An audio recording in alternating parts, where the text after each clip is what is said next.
right, now, great pleasure, as always, we bring in General Jack Keane, Fox News, senior strategic analyst, my friend and mentor on these matters. General Keane, welcome back, sir. The bombing, I mean, I wonder, is this the last 25% that the CENTCOM never got to several months ago before the ceasefire? Is this what we're witnessing right now? And how far do you think this is going to go, General Keane? Well, that's a good point that you're bringing up here, Larry. After 39 days, we went to a ceasefire on April the 7th, 39 days of combat, and we had about 25% of assigned military targets left. And that the commanders of the IEDF and Central Command Armed Forces estimated that would take about 2 weeks to complete that. What we're dealing with here is a portion of that, but not it completely, because this is targeted on the Straits of Hormuz. As we know, we had a memorandum of understanding that two presidents signed. We removed our blockade, which was the only agreement in that document to clear the Straits of Hormuz, make sure they were open, and we did that.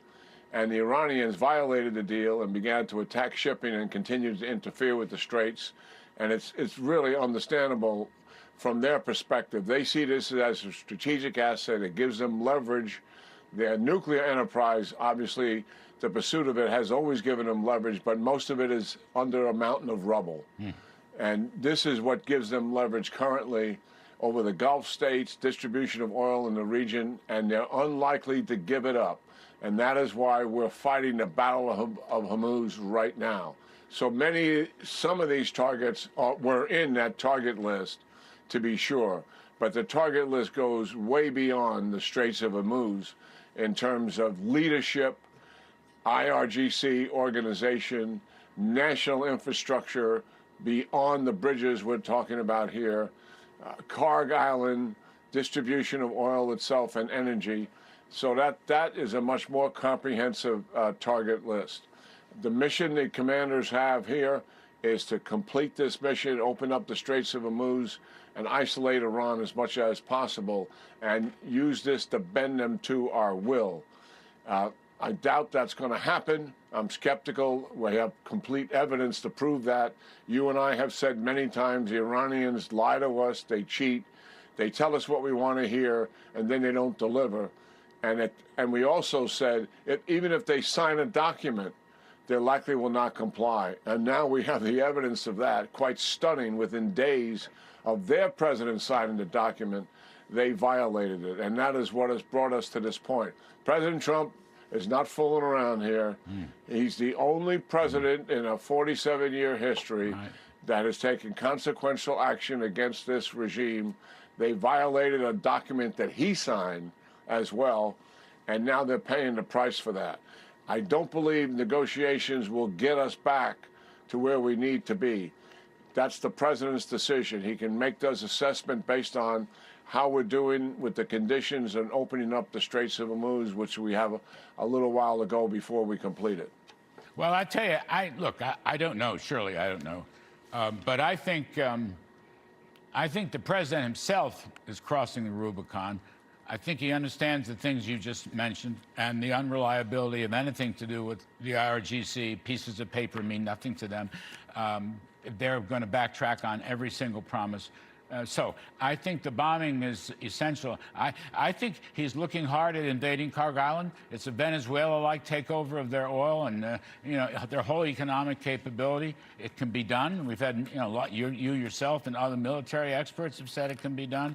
We've got to reopen the Strait of Hormuz. I mean, I'll ask you: in effect, we're looking at Project Freedom? Point number one, Project Freedom. Which was, 35 hours and dropped, but now that's the goal, to reopen the Strait of Hormuz. And number two, how about Pickaxe Mountain, for example, and any other evidence of nuclear operations by Iran? I mean, those are the two key points, the Strait and the nuclear options. Why not take them out in both counts? Yeah, absolutely. I'm convinced we will. We're not going to leave them with anything that smacks of trying to recover operations. Pickaxe Mountain is a case in point.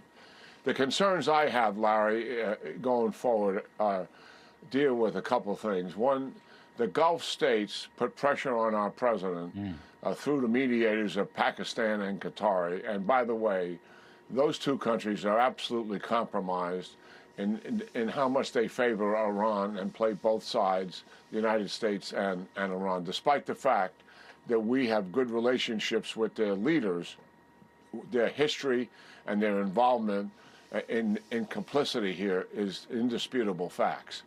And they organized the Gulf states to put pressure on our president when he was getting close to going back to major combat operations. And also, if you recall, you mentioned Project Freedom. We were in the 36th hour. The Saudis had called and said, no, you can't use your air base, you can't use Saudi airspace. We don't think this is going to work either. Others felt the same, and we shut that operation down. Those regional powers are gathering again. The mediators, Pakistan and Qatar, are gathering again to pursue the diplomatic approach, go to a ceasefire, and let's work a diplomatic solution, despite all the evidence we have to the contrary now, that whatever the Iranians are saying to the mediators, Qataris and Pakistanis, or maybe even directly to our negotiators, they're saying whatever they think we want to hear. And why are they saying it? Because they want one thing from us, and they got it on April the 7th. That is to stop the war, stop shooting at them. That's what they want, and they'll say whatever it takes, I think, to get that. And they will want to hold on to the Straits of Hormuz because it's such a key strategic asset for them. I think they're willing to fight us over it. And they'll go to a ceasefire to stop us taking control of it. But eventually, they will not give up control of this. I think the path we're on that the president has selected is the correct one. Let's finish it. Yes, I think that's the point. I mean, I think the president himself has crossed the Rubicon. I think he is so furious at Iran's breaking of all the promises, and now they're shooting at us, and we're taking more casualties. All of it is tragic. I think he's absolutely furious, and I think he's exercising these tough options. You know, I think we'll go, whether it's Project Freedom or not, I think the goal is to reopen the Strait of Hormuz, whatever it takes. And I wish he'd get Cargo Island, too. Let me ask you another thing now, John. This other point that's been in the back of my head for days and days and days and days. With Israel, our great ally, okay, and instead of sniping at Israel, as some sources have been, but we'll cover that another time, Israel and the United States should use their secret services and foment regime change. We should be arming and communicating and coordinating and doing what we can. It's what President Reagan did. You know, he helped to arm people and give money to operations in Poland and throughout Eastern Europe. He worked with Margaret Thatcher as an intermediary and a helper. He worked with Pope John Paul II as an intermediary and a helper. And his goal was to overthrow Soviet communism. As a young man, I worked in his budget office in the first term and watched this operation unfold with people like William Casey running the CIA. Why can't we, or maybe we are, do exactly that with Iran? We should provide funding and arming and supplying and coordinating and communicating with the dissidents in Iran. I'm sure we know who they are, and trying to help them out there and to use the same tactics that Reagan used 40 some odd years ago. Why can't we do that, General Keane? Well, I think we should be doing it if we're not. And what I've called for many times is I believe the president should be presented a combined plan developed by the Mossad and the CIA that does two essential things. Yes. One, it undermines the regime itself in terms of breaking that apart, breaking down trust in each other, you know, buying people's loyalty and disloyalty to the regime. There's all sorts of things that the CIA and Mossad know how to do here to strip away a regime that's under fire and is starting to question itself and sees an economic peril in front of them. The second thing is, and you're talking about it, is put together a comprehensive plan, both agencies, to help the Iranians resist. And certainly some of that would be armed resistance to groups that are willing to participate in that endeavor. We have successfully done it These agencies know what they're doing here. Our history here is pretty clear. President Reagan assigned those missions to the Central Intelligence Agency. He didn't want to fight the Soviet Union directly. He wanted to deter them, but he wanted to deter their expansion as well. And that's why he helped the Mujahideen in Afghanistan defeat Soviet helicopters, Russian helicopters as well, and then go on into Nicaragua, Angola, and as you mentioned, into Poland. He didn't provide lethal aid to the Poles, but he provided lots of assistance to certainly buck up their cause. And I can remember having a conversation with Lech Walesa, who was in charge of that movement inside of Poland.